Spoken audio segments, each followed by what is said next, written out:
یہ ہم نے پشاور ہائی کورٹ پہ بھی دیکھا ہے کہ ایکچولی میں شبلی فراز اور عمر ایوب کی جو نااہلی کی کارروائی تھی وہ اس کے لیے اپیل گئی اور پھر اسے روکنے کا بھی کہا، لیکن باقی سارے کیسز میں ظاہر ہے کہ اٹ وڈ ویری آلسو کہ لیگل ٹیم کیسے پروسیڈ کرتی ہے. بٹ اندر کوسچن اعتراض صاحب، ایک اور بڑا اہم معاملہ ہے وہ ہے ملک ریاض صاحب کا. آپ نے نام بہت دفعہ الفاظ نکالے بھی ہوں گے لیکن ہم اس کو اوپنلی میڈیا پر اب زیادہ ڈسکس کرنا شروع ہو گئے ہیں.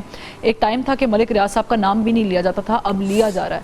یہ جو بحریہ ٹاؤن کی کرکی ہے، نیلامی ہے ان کی جائیدادوں کی، اور پھر 190 ملین پاؤنڈ کا کیس، اور پھر کسی حد تک ان کا اس کیس میں گواہی دینا یا نہ دینا، اور پھر نیب جو ہے ان کی کرپشن کے اوپر بھی لگی ہوئی تھی. How would you link all these coincidence together?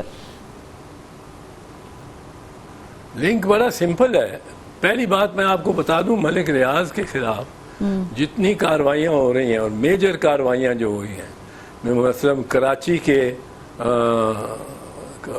بحریہ کے بارے میں جو اس کو خلاف قانون بتایا گیا ہے، بحریہ ٹاؤن، اور یہ جو اس کے باقی دیگر معاملات ہیں، مری والا گولف جو ڈیولپمنٹ ہے، یا پنڈی کی ڈیولپمنٹ ہے، پنڈی اسلام آباد انکلیو والی، جن پہ کیسز ہیں، یہ ان میں سب میں کوئی کیس بنتا ہی نہیں ہے. یہ میں آپ کو یقین سے عرض کرتا ہوں. میں ایک مثال ہی دیتا ہوں، پھر میں آتا ہوں آپ کے بارے میں. آپ نے جو کہا ہے کہ اس کا کیا وجہ ہے، وہ بنیادی طور پہ یہ سپریم کورٹ کا فیصلہ ہے، اور سپریم کورٹ کا کوئی عدالت ایسا جن کو قانون شہادت پوری طرح اپلائی نہیں کرتا، اتنا اسٹرکٹلی اپلائی نہیں کرتا. یہاں قانون اینٹی ٹیررزم کورٹ جن کو قانون شہادت پوری طرح اپلائی نہیں کرتا، اتنا اسٹرکٹلی اپلائی نہیں کرتا، یہاں قانون شہادت اپلائی کرتا ہے. اور آپ نے ایک ریٹ پٹیشن پہ کہ سنتے سنتے ایک شخص کو آپ کہتے ہیں کہ جی ملیر سے اس نے بڑا سستی زمین لے لی، ملیر ڈیولپمنٹ اتھارٹی، اور اس پہ یہ فیور کیا گیا کیونکہ اس کا استعمال کر کے، کنسالیڈیٹ کر کے، اور سستی زمین دے کے ان کو، بہت سستی، ان کو بڑا فیور کیا گیا اور اربوں کا فیور کیا. اب جو قانون ہے وہ 2005 میں منیر شیخ صاحب اور بھگوان داس صاحب اور ایک اور صاحب ججز ہیں، ان کا فیصلہ ہے. وہ یہ کیا ہوا، آپ کو بتاؤں کہ 1947-48 گورنمنٹ نئی بنی تھی پاکستان کی. انہوں نے کہا لوگوں کو، سرمایہ والوں کو یہاں لے کے آؤ، اس کو ڈیولپ کرو پاکستان کو. تو انہوں نے تو مل اونر جو بعد میں بنے، کوہ نور ٹیکسٹائل مل سیگلز نے لگائی، اور وہ کریسنٹ مل کی فیملی نے لائل پور میں لگائی. لائل پور جو اب فیصلہ آباد ہے، ایک چھوٹا سا قصبہ تھا منڈی ٹاؤن، اس کو انہوں نے کہا ڈیولپ کریں گے، اور غالباً کوئی 4 روپے پر ایکڑ زمین دی، 4 روپے ایکڑ پر زمین دی، اور وہ چل گیا. انہوں نے ملیں لگا لی وہاں، ایک مل لگی، دوسری لگی، تیسری لگی، سڑکیں بننی شروع ہو گئی. وہ ایک بڑی آبادی بن گیا، بڑی مینچسٹر آف پاکستان اس کو کہنا شروع ہو گیا.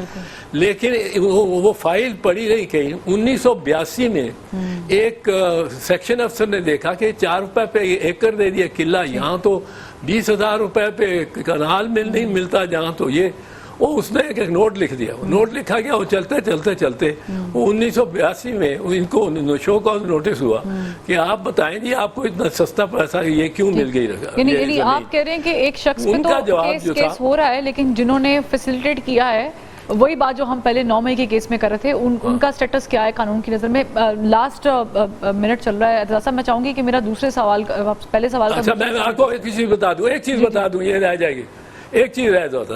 اب وہ جب عدالت نے کیا ہولڈ کیا، سپریم کورٹ نے، انہوں نے کہا اس کو یہ دیکھیں کہ یہ بڑا بیابان علاقہ تھا، یہاں کوئی نہیں تھا. یہاں کوہ نور والے نے آ کے جب مل لگائی تو ساری زمین جو اس کے 25 میل دور تھی گورنمنٹ کی، اس کی ویلیو بڑھ گئی. وہ بھی پرائس میں لگائیں. ایک آدمی کو آپ انٹائز کرتے ہیں، آپ بلاتے ہیں کہ یہ بیابان علاقہ ہے ملیر کا، اس میں آپ اپنا بحریہ ٹاؤن بناؤ، بساؤ، تو ہمارا سراب گوٹ بھی بس جائے گا، ویلیو ہماری ساری زمین کی بڑھ جائے گی. تو یہ پرنسپل اس پہ اپلائی کرتا ہے. تو بیریا ٹاؤن کو انہوں نے سنگل آؤٹ کر کے اور سزا دی. اب اس کا نقصان یہ ہے کہ پاکستان میں انویسٹمنٹ کم ہو جائے گی. یہ انہوں نے جو اور اس کا لنک کیا ہے بغیر اس کا لنک بنیادی طور پہ عمران خان کے خلاف ہے کہ اس کے خلاف گواہی دے دے تو وہ ٹھیک ہے. آپ کہہ رہے ہیں عمران خان صاحب کے ساتھ القادر ٹرسٹ کیس میں وعدہ معاف گواہی دے دیں, وعدہ معاف گواہ بن جائے.